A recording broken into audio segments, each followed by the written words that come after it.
Parents were traveling for the weekend, as it was their anniversary, and to no surprise, they wanted to be alone. This meant that I had to take care and be in charge of my little brother, Oliver. Our home and neighborhood were surrounded by woods, and Ollie liked ambling around the trail that was behind our house, but he couldn't go back there without permission. So naturally, since I was 18 and he was 10, I'd have to go with him for precautionary purposes. It was a little while before lunch, so I decided to join Ollie in his trek, so that way my appetite would be in a more salubrious state. It was spring, and the leaves were meager and just starting to grow back onto the trees, which also meant I had to watch out for any sort of dangerous animals that could possibly lurk out and cause harm to any of us. I could hear Ollie sniffing the air, and then him groaning at something. "Something smells like shit," he said nasally as he pinched his nostrils shut. "Hey, watch your mouth," I retorted, surprised by the sudden curse. "Just because Mom and Dad aren't here doesn't mean you're allowed to say whatever." I did, however, sniff the air. He was right. There was a smell of rotten meat that permeated my nose. It was like roadkill. I saw what looked like legs by a tree about several yards from us. "Stay right there, okay?" I instructed Ollie. He nodded in agreement while keeping his hand on his nose. I leisurely walked forward and turned the tree to see what the thing was. It was a deer, and it was dead all right. Flies droned and swarmed around it. I was used to seeing dead animals around here. Hunting was pretty frequent. But there was something that rather took me aback. It was the fact that the way its neck had been ravaged into. It was almost entirely gone and torn down to the bone. A bear would go down to the muscle and stop there, but to the bone? This had to have been from something much more vicious. But what? I looked back to see if Ollie had actually done what I urged him to. He did, but he was peering out to the woods. His eyes, so fixated, were filled with concern and his face unnerved. "You okay, bud?" I asked, noticing his expression. "Something's out there," he murmured as he continued to seem alarmed. I looked to see if he was kidding around. All that was in my view were the trees and brush. It might have been a deer or something. "Don't worry so much. Come on, let's go back and get some lunch." And so we did, just to reassure him. I made ourselves some peanut butter and jelly sandwiches as we watched a movie for a bit. Ollie usually liked his sandwiches, and he'd been done with it in a few minutes, but he ate his so sluggishly. I didn't bother asking what he saw, because I figured that he must have scared himself, and that he'd get over it in a while. However, the back of my mind was still unsettled by that deer. How could its neck have been mutilated like that to such a grisly state? Night dawned upon both of us, and Ollie was begging me to let him sleep beside me as I put him to bed. "What's gotten into you?" I asked him. "That thing's still out there. It was staring at me. It was dark and big. Bigger than you. I'm sure you just scared yourself. If anything was out there, it wasn't anything dangerous." He continued to beg me, but I kept refusing, and told him to close his eyes and that he'd forget about it in the morning. I laid down in my bed, ready for a good rest. I like keeping my TV on just so I have a source of light in my room. I felt my eyes starting to sag and get heavy as I slowly felt myself growing drowsy. There was a sudden snap from outside. It sounded like a stick being splintered. I figured it was some animal, like another deer, but what would be out at this time of night? My TV was still on, so I decided to watch a little bit more just so I could go back to sleep. Without even thinking, my gaze floated to the window, and my heart punched the inside of my chest. There was something at the window. I couldn't see what it was, save for the eyes. They were milky and opaque, almost lifeless, but they were staring right through me. I tried to make it seem like I didn't see the figure outside, and just roll over onto my stomach and pretend to be asleep to try and avert it. I then heard something against the glass. The thing was scratching my window. The sound was piercing my ears and grated at my nerves. My chest started to feel full, as my breath started to shorten. My window was starting to open, and I could hear that thing climbing into my room. Its presence was clearly made, as its shadow covered my entire bed in black. I sat there hyperventilating for what seemed like hours, until I felt the mattress start to sink in. The springs groaned as the thing had climbed onto the bed. I felt I could literally die from fright right there. The thing started to move across my bed. I was trying my best not to breathe so hard, but I was completely terror-stricken. It then stopped and stood right at my shoulders. I felt its giant feet clasping onto my shoulder blades. I could hardly breathe. I had a mirror to my right that allowed me to see what was above me, and chills ran down my spine. The creature was black, large, and at least 7 feet tall and lanky. Its arms went down to its calves. Its chest leaned over me and stretched to an impossible degree. It didn't even look human or animal. It seemed alien. I shut my eyes tight, hoping that it was just some dream. I could start to hear the creature's heavy breaths and growling. It sounded like a dog, but much more disturbing. As it grasped harder, I feared the worst. My ears were ringing. I wasn't breathing while I bit my tongue. My eyes were shut so tight, and the blood flow in my head stopped almost completely. Something then beckoned it off of me, and the creature leapt off. Through my ringing ears, I thought I could hear something like thumps and rusty hinges. I painfully felt the blood flow starting to come back, and I blacked out. Morning came and I had a massive headache now, and my chest felt so tight. I needed to go wake up Ollie and make breakfast, and I reluctantly did so. I went into his room but found his bed empty. I checked all of downstairs to check if he was there somewhere. Nothing. I then thought of the one place he could definitely be if he was hiding. I went outside and took to the path in the back of the woods. I walked some ways while trying to get over the pain in my head when I saw his bare feet by the tree.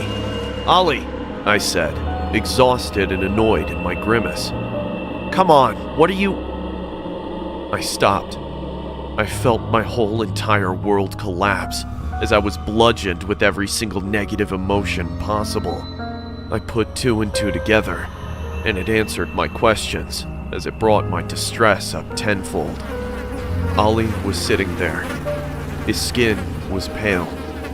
His cloudy eyes trickled with blood, and his neck was mangled to the bone. He was dead. He wasn't lying. That creature was still out there. Carrie wanted nothing to do with the daily hustle and bustle of working in the city, having to commute early in the morning for a job that was only a half hour away thanks to the absurd amount of traffic she had to fight through. To make matters worse, she was undeniably beautiful, with her shining blue eyes and vibrant red hair that seemed to ignite whenever it went under direct light.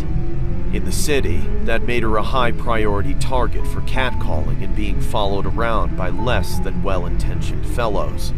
Eventually, she could no longer deal with these issues, and so decided to quit her job and do what she loved to do the most: write. Thankfully, she had a sizable amount of money saved up and a good chunk of savings that allowed her to live comfortably for at least a year. In other words, she had 1 year to make it big as a writer, or she was screwed.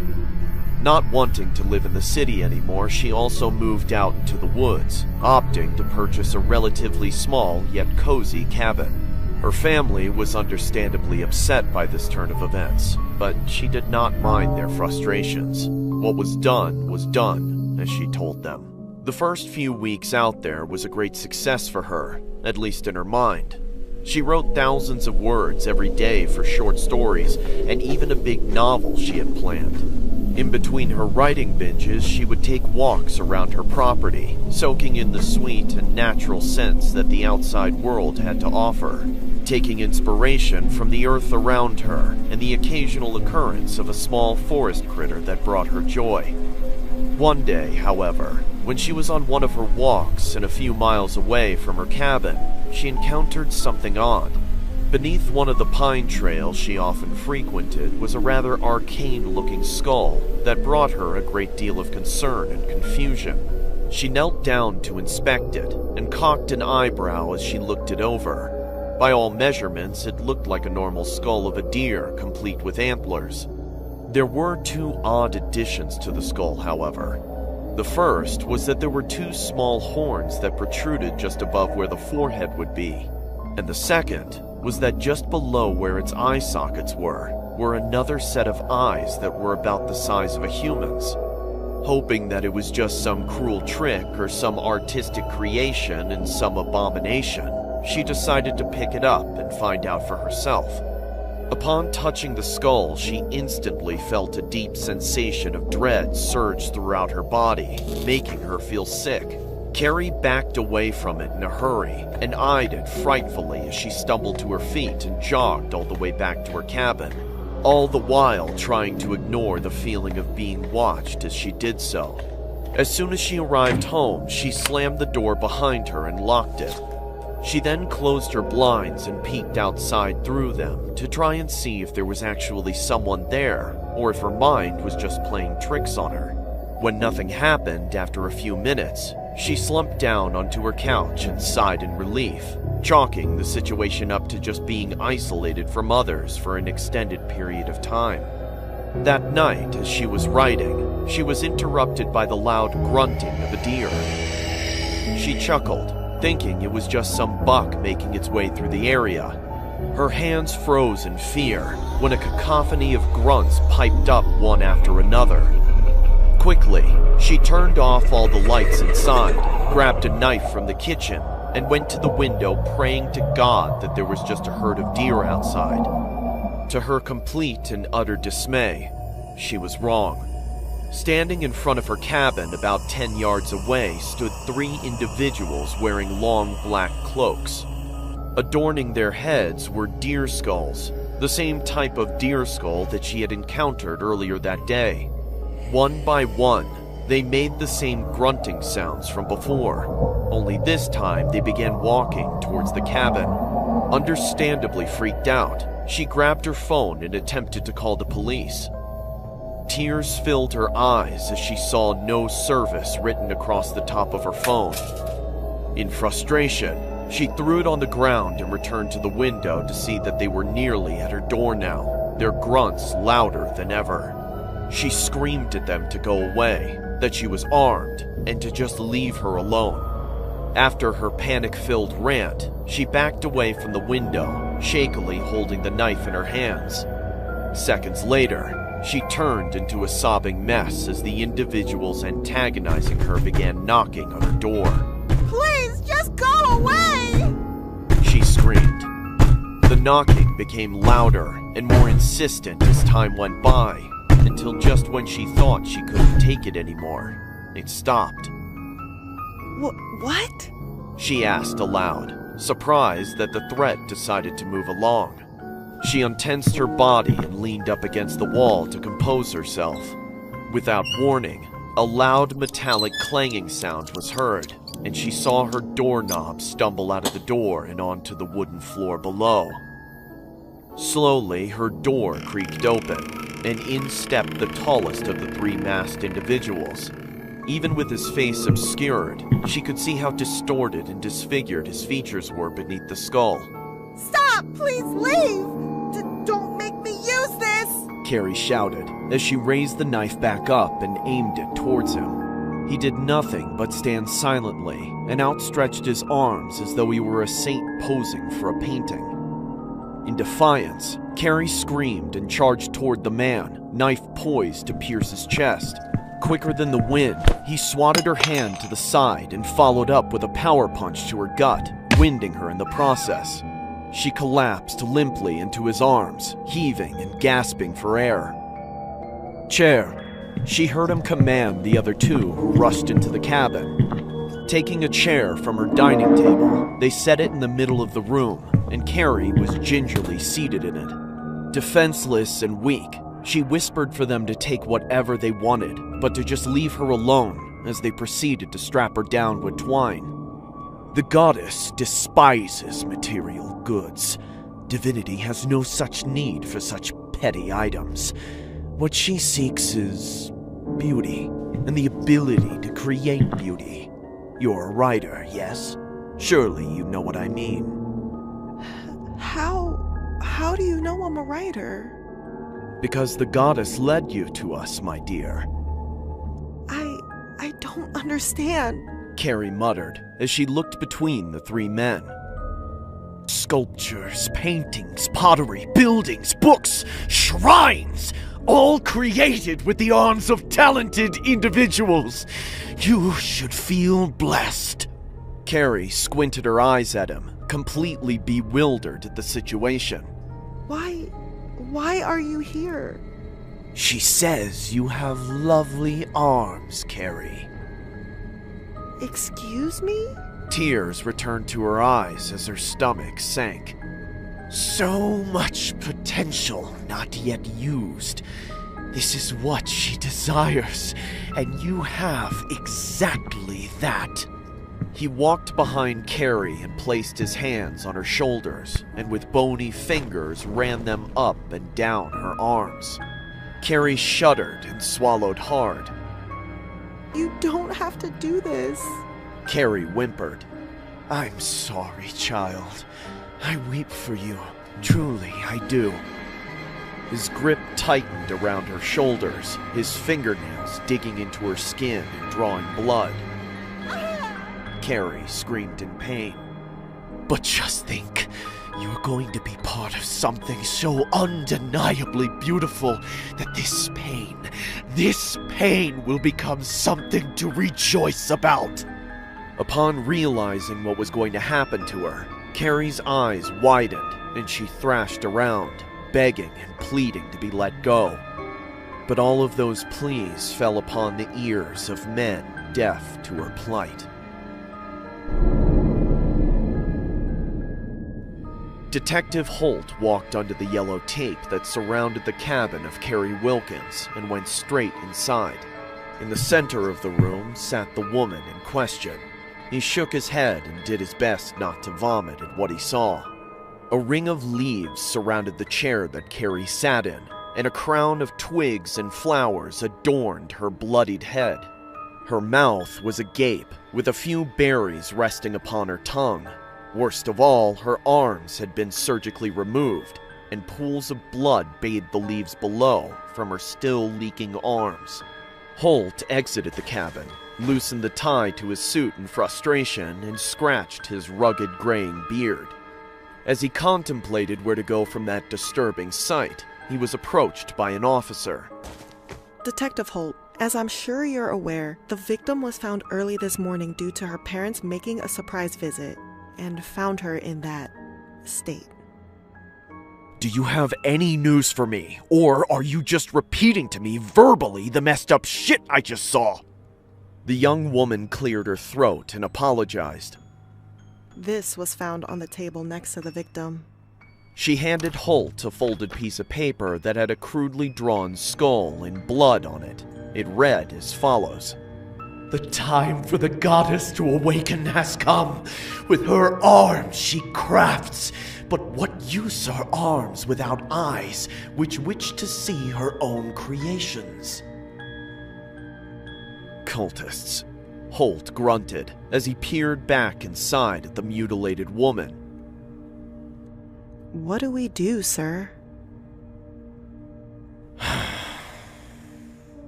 Drink. It's gonna be a long day.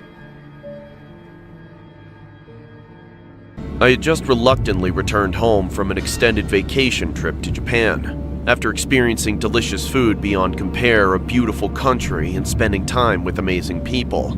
Needless to say, I was a bit depressed about coming home. On my first day back home, I went straight to my bedroom and passed out before doing anything else. Rather, I didn't have the energy to do anything else. It was probably for that reason that I failed to notice subtle hints that my home was not as lonely without me as I believed. Hours later, I awoke in the middle of the night to the sound of scuttling noises and the floorboards creaking. Understandably confused, I got out of bed and made my way into the hallway that was connected to both the living room and kitchen. Cautiously, I crept my way through the darkness, groping the wall next to me for balance in my tired state as I trudged forward. I, however, made the fatal mistake of stepping onto one of the loudest boards in the hallway, alerting whoever or whatever was lurking in the shadows of the next room. I paused, as did the entity in the next room, before a whoosh of air was heard as they retreated into whatever crevice they had come out of. Taking a nervous gulp of air, I walked into the living room and turned on the nearby lamp that dimly lit up the room. Looking around, I spotted not a soul, but rather some of my furniture was disturbed. What's more, a couple of my kitchen cabinets were slightly ajar. Bewildered, but with my guard up, I went over and closed them all before readjusting my furniture, by which point I had relaxed. I chalked up the odd noises and movements to my jet-lagged brain and shrugged, deciding to just head back to bed. I wish the story ended there, but I was not so lucky. Before entering the hallway to my room, I saw that the large metal covering to the air vent above the couch was missing. Peering up at it, I mumbled, "What the?" before a crooked face filled with abject disdain for my existence popped into view. Startled, I fell to the ground and began crawling away, as I heard the man begin screeching incoherently as he dropped down onto the couch. I watched in horror as his joints cracked beneath his raggedy hoodie and heavily stained jeans. He stared at me, silent now, before brandishing a knife out of his back pocket and pointed it towards me. My house now! Mine! Mine! You left it! It's mine! He shouted with a slurred voice as he charged towards me. I hurriedly crawled towards my room and slammed the door behind me and locked it as he started jabbing his blade into the door, yelling at me to die. Shakily, I called the police and sobbed as I told them what was happening. Thankfully, I was told a patrol car was nearby my neighborhood and they would be at my house in minutes. I stayed on the phone and picked up a baseball bat just in case that deranged cretin broke down my door. A few horrendous minutes later, the police arrived, and after a quick but violent struggle, they managed to subdue the intruder. After locking him in the back seat of the patrol car, the cops investigated my house and found that the man apparently had been living there while I was gone. But not just that. Apparently, he'd been staying at my house without me noticing for a few months. According to the police, they found paper stuffed under the couch that was filled with nothing but incoherent ramblings about how he planned to kill me one day when the time was right.